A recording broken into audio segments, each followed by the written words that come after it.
Barkus by Patricia Maclachlan. Illustrated by Aloud. Barkus. Barkus by Patricia Maclachlan. Illustrated by Aloud.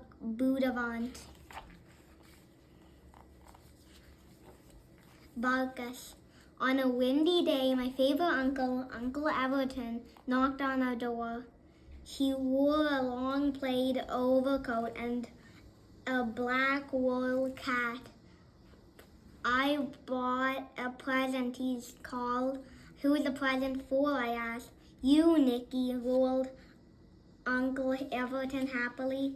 Uncle Everton held a leash. At one end was Uncle Everton and the other end was a very big brown dog. Oh my, said my mother. He's big, said my father. His name is Barkus, said Uncle Everton. I'll be traveling around the world. Barkus does not like to travel. He would rather stay with you. I patted Barkus. Barkus is very smart, Uncle Everton said. Smartest dog in the whole world. Does he sit? I asked. Barkus sat on my foot. He likes you already, said Uncle Everton. Does he do tricks?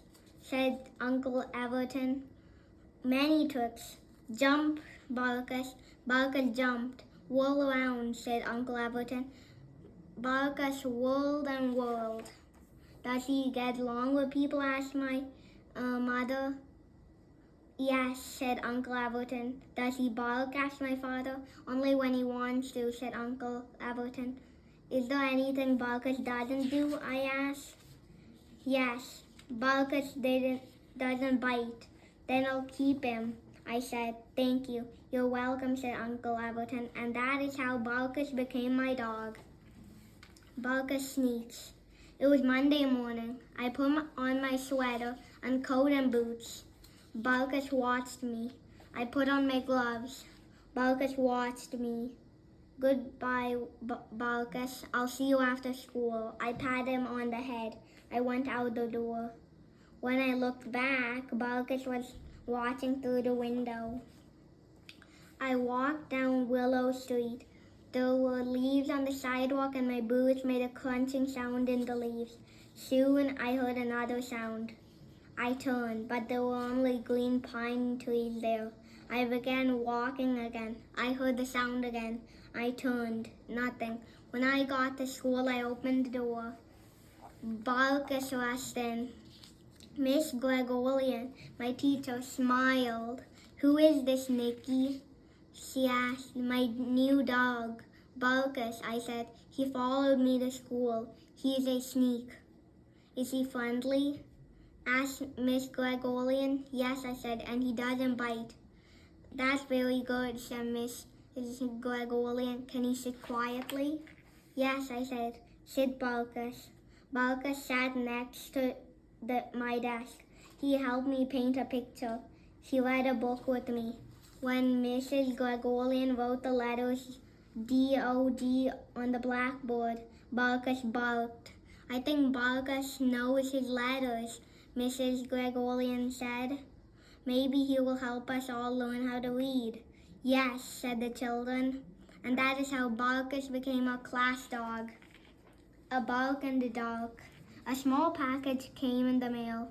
It was from Uncle Everton. It was 3 dog cookies with a red ribbon tied around them, and there was a note. Dear Barkus, happy birthday.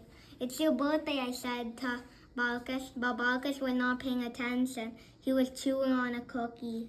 Maybe you can have a birthday party school tomorrow, I said.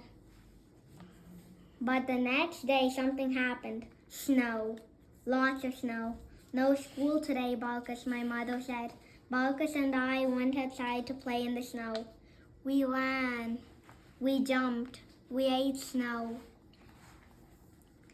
We'll have a quiet little party for him after dinner, said my mother. I don't think Barkus wants a quiet party. I think he wants a noisy party. After dinner, we had a quiet birthday party for Barkus. He got a ball, he got a tug toy. Barkus rolled a ball. Barkus chewed the chew toy. But he looked sad. He stood in the window and looked out into the darkness. He waited for a long time. What's wrong, Barkus? I asked. Why are you sad? And then we heard a bark in the dark, then two more barks. Bark, bark.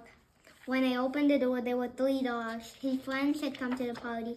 Barkus and his friends ran and jumped. They ate dog cookies. They whirled and twirled and swirled. They ate dog cookies. They yipped and pounced and bounced off the sofa and ate dog cookies. Barkus was happy, and that's how Barkus got a very noisy party. Barkus finds a baby. Spring had come and there was vacation. I was bored. Barkus was bored. Barkus needs something new and exciting, I said. I don't think Barkus needs something new and exciting, said my father. But he was wrong. One day we saw Barkus coming down at the street with something in his mouth. He was holding it very carefully. Barkus walked up the sidewalk and put it down on the porch. It meowed. It's a kitten, I said. It certainly is, said my mother. The kitten meowed again. My father brought a small saucer of water. The kitten lapped it up. I told you Barkus wanted something new and exciting, I said. You did, said my father. But this kitten probably belongs to someone. We'd better find out. My mother called the neighbors. My father put up signs asking if anyone was missing a kitten. Barkus and the kitten did everything together. When Barkus sat, his baby sat. When Barkus whirled and twirled, his baby whirled and twirled. When Barkus jumped on the couch where he wasn't supposed to be, his baby jumped up on the couch where she wasn't supposed to be. At night, Barkus and his baby curled up together at the foot of my bed. Barkus and his baby were very happy. I hope no one calls, I said. The kitten is Barkus' baby. Barkus wagged his tail. My mother smiled. I hope no one calls too, she whispered to me. And then one day a woman went to the house. Did you find a kitten? She asked. She patted Barkus and then she saw his baby hiding under him. Oh, there she is, she said. This is my dog Barkus. He has adopted your kitten. She is his new baby. The woman smiled. Well, I'm glad to see she has a good home. I have 4 more kittens to find homes for. Her home is here. I think you're right, the woman said. And does the baby have a name? No, I said, no name. What about Tessie? I asked my mother. Barkus was quiet. What about Rascal? Asked my father. Barkus was quiet. What about Miss Pudge? Asked the woman. Barkus yawned. I guess we'll just have to call her Baby. Barkus sat up and barked. Baby, I said. That's the name Barkus wants. Barkus barked again. Baby sat up and meowed. And that was how Baby came to have a name. The story. My father put up a tent in the backyard. What do you do in a tent? I asked. You eat snacks, you tell stories, and you sleep, said my father. Maybe you'll be afraid of the dark. You'll have a flashlight, said my father. You will not be afraid of the dark. I packed snacks and sandwiches for me. I packed snacks for Barkus and Baby. I packed a carton of juice for me. I put out a bowl of water for Barkus and Baby. I put 2 sleeping bags inside the tent. One for Barkus and Baby, one for me. Soon it became nighttime. I crawled into the tent. Barkus and Baby crawled into the tent. It was dark inside. I turned on my flashlight. First, let's have snacks, I said. Barkus and Baby were happy to eat snacks. I drank my juice. Barkus and Baby drank water. Now I will tell you the story of a boy named Hansel and a girl named Gretel who meet a witch. I began. Barkus whined. Not that story, I said. Then I'll tell a story about a boy who climbs a giant beanstalk. And Barkus whined. Not that story either. I yawned. I can only think of one more story to tell, I said. Once upon a time, there was a favorite uncle named Uncle Everton. He brought me a present, and that present was Barkus. Barkus sat up and listened. Baby sat up and listened.